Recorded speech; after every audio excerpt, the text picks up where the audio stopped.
All right.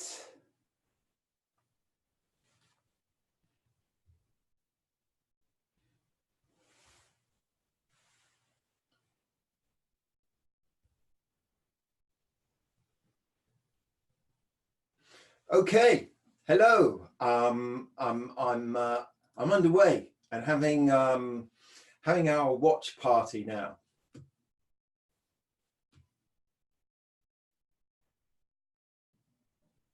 So this is all a little bit new. Hello everybody. I'm green screened up, as you can see, and now that our other bits and pieces are coming to an end, summer conferences are beginning to draw to a close. We're starting to get underway with our own promotional efforts for the 2019 UK Hypnosis Convention.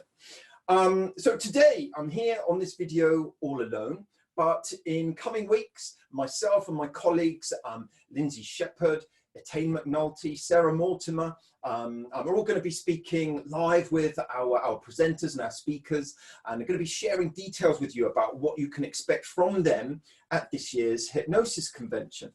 So I thought I'd kind of kick things off a little bit. I'm speaking about my own presentation this year, which is kind of partly motivated by my own experience of reviewing so much scientific and experimental literature from the field of hypnosis in the past few years, as part of my own ongoing research, my own PhD. A byproduct of my own research has been that I've encountered this huge number of studies that has caused me to kind of raise a wry smile on occasions. And my presentation is also partly inspired by a wonderful book. Here I've got a copy of it, written by a psychologist, Professor Richard Wiseman, entitled Quirkology.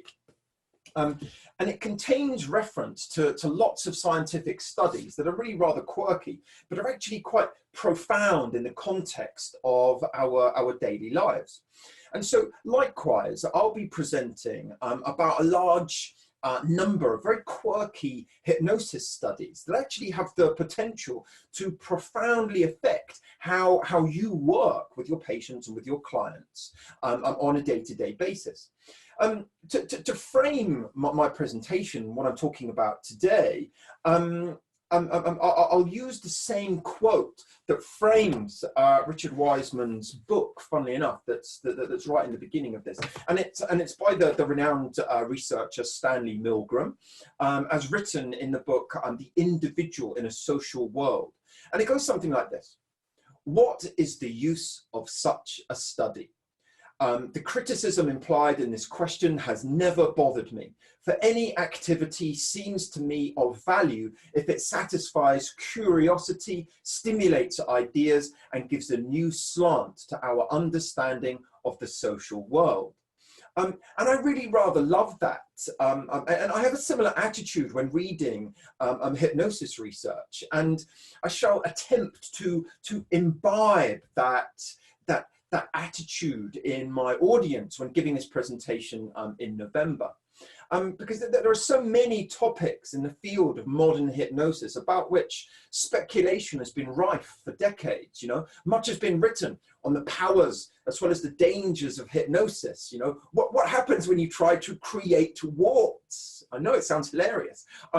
Induce pain or heal broken bones using only hypnotic suggestion.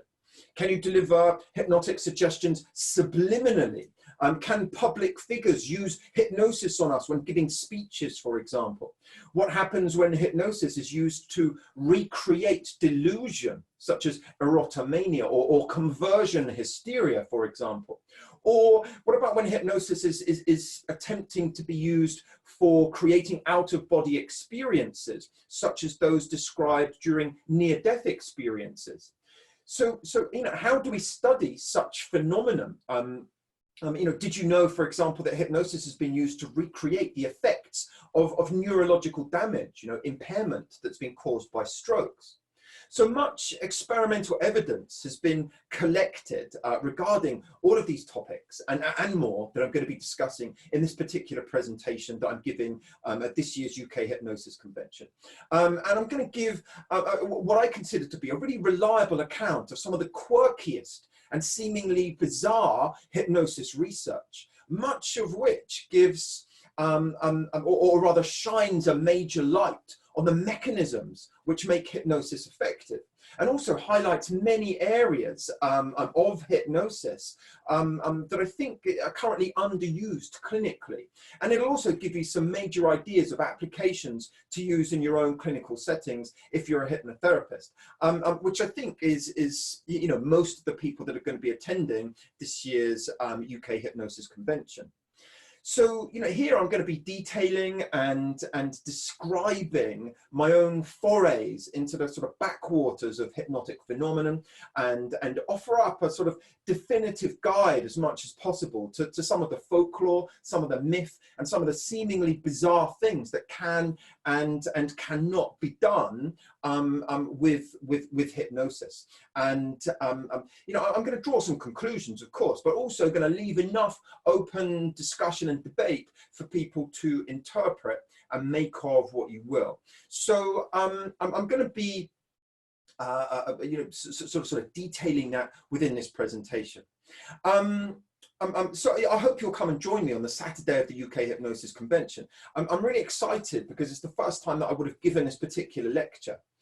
So, and of course, this is the first time that we're running the UK Hypnosis Convention with me and my team at the helm. If you're yet to buy your tickets for the UK Hypnosis Convention, visit the UK Hypnosis Convention website, which is ukhypnosisconvention.co.uk, and all the details are on the ticket page where they can be bought.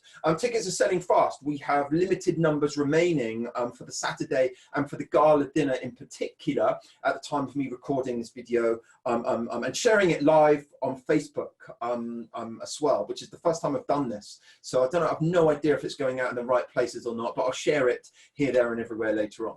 Okay, so that's it. You're going to be seeing more of me here with other speakers in coming days, in coming weeks, as well as some of my colleagues sharing the interviewer role.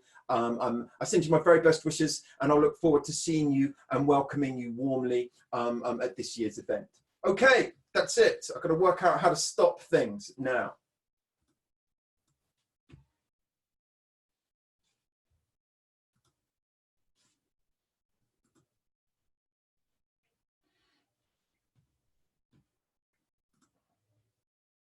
Yeah, I'm kind of